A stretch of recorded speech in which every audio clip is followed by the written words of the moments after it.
दोस्तों नमस्कार। अभी आपने वीडियो में देखा है एक गाय बहुत तेज़ी से हाँफ़ रही है और इसका जो बॉडी टेम्परेचर है इस समय वो है 105 डिग्री। इसमें है क्या एक्चुअली इस गाय का 20 पिछले 20 दिन से इलाज चल रहा है और ये ओनर जो हैं वो अ, जैसे ऐसे करते हैं ना कुछ लोग कि आज इस डॉक्टर को दिखाया। अब वो क्या है, प्राइवेट ही जनरली इधर एरिया में इलाज करते हैं, तो किसी प्राइवेट को दिखाया होगा, उससे थोड़ा रिलीफ मिला। नहीं मिला तो उन्होंने अगले दिन बदल दिया, फिर किसी से फिर अगले दिन बदल दिया। ऐसे ये किसी भी व्यक्ति से मतलब रुक कर 2-3 दिन इलाज नहीं कराया, ये बदलते रहे। ऐसे करते करते 20 दिन गुजर गया है और ये गाय कहीं से ख़रीद के लाए हैं और ये हमारे हॉस्पिटल के तो एरिया में नहीं आता, लेकिन ब्लॉक में है। तो अंततोगत्वा मुझे इन्होंने क्या है कि एक पैरावेट की शिकायत इन्होंने डीएम साहब से कर दी है कि ये 20 दिन से इलाज कर रहे हैं और ये ठीक नहीं हो पा रही है। तो वहाँ से मेरे पास फ़ोन आया सीधे। तो ये वो दिन था जब हमारे यहाँ हमारे संघ का निर्वाचन होना था, संघ का इलेक्शन था, तो हम लखनऊ में थे उस समय।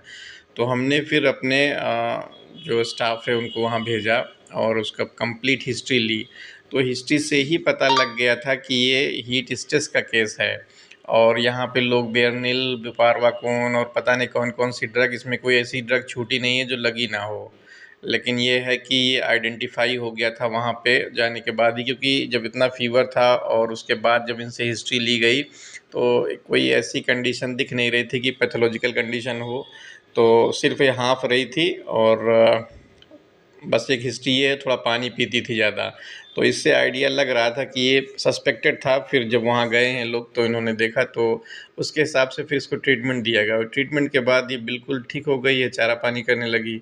अब इसमें लोग कन्फ्यूज़ हो गए। इसमें एक व्यक्ति किसी का नाम ले रहे थे, मुझे याद नहीं है, तो उसने शायद पाउडर आइस दिया था और उसकी डोज़ उसने, मैं देख रहा था, तो उसने सिर्फ़ 100 ग्राम रिकमेंड किया। यहाँ पर कंडीशन थोड़ा ज़्यादा एग्रवेट हो गई थी, बहुत ज़्यादा कंडीशन ख़राब थी। तो कुल मिला के उसकी डोज़ हमने बढ़ाई है और इलेक्ट्रोलाइट सप्लीमेंट दिया। यहाँ इलेक्ट्रोलाइट का मेनली रोल यही होता है कि उसकी प्यास और बढ़ा दे और जो फर्दर जो हीट डिसिपेशन है वो कम हो जाए। तो यहाँ पहला काम ये होना है कि इसको अच्छे से नहलाना है और अगर कोल्ड वाटर मिल जाए तो सबसे अच्छा है, क्योंकि तुरंत ही इमीडिएट टेम्परेचर नॉर्मल आ जाएगा।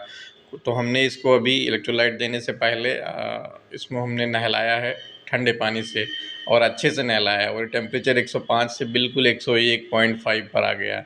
ये जैसे ही मैंने नहलवाया था, इसके बाद जब मैंने टेम्परेचर इसका मेज़र कराया था, तभी पता लग गया था कि ये हीट स्ट्रेस का केस है और फिर हमने पाउडर आइस रिकमेंड किया है इसको। और बस यही केवल मैंने इतना ट्रीटमेंट किया है और एक लीवर का इंजेक्शन भी दिया था, क्योंकि इसमें दवाएँ बहुत ज़्यादा चल चुकी हैं और थोड़ा-सा इसको 1-2 दिन मतलब खाने तो तुरंत लगी थी, लेकिन यह है कि थोड़ा-सा कम खा रही थी, फिर धीरे-धीरे करके ये ठीक हो गई। तो ऐसे केस में लोग मतलब अनर्गल जिनकी ऐसी दवाएँ जिनकी आवश्यकता नहीं है, उनको लगाने से केस ख़राब हो रहा था। अब ओनर परेशान था। अब वो चूँकि हमारे पास डायरेक्ट आए नहीं, या ये कह लें कि हमें जानते नहीं, अभी हम इस एरिया में नए हैं, तो इन्होंने शिकायत वहाँ कर दी। फिर वहाँ से मेरे पास जब मुझे पता लगा तो फिर मैंने इसका ट्रीटमेंट कराया और ये बिल्कुल ठीक हो गई। तो सभी किसान भाइयों से अनुरोध है कि आप अपने ब्लॉक के अस्पताल पे ज़रूर संपर्क करें एक बार, अगर आपका पशु ठीक नहीं हो रहा है या अगर कोई समस्या है, या मुझे पहले बताएँ तो जल्दी आपके पशु को रिलीफ़ मिल सकता है। वीडियो में बने रहने के लिए धन्यवाद। नमस्कार।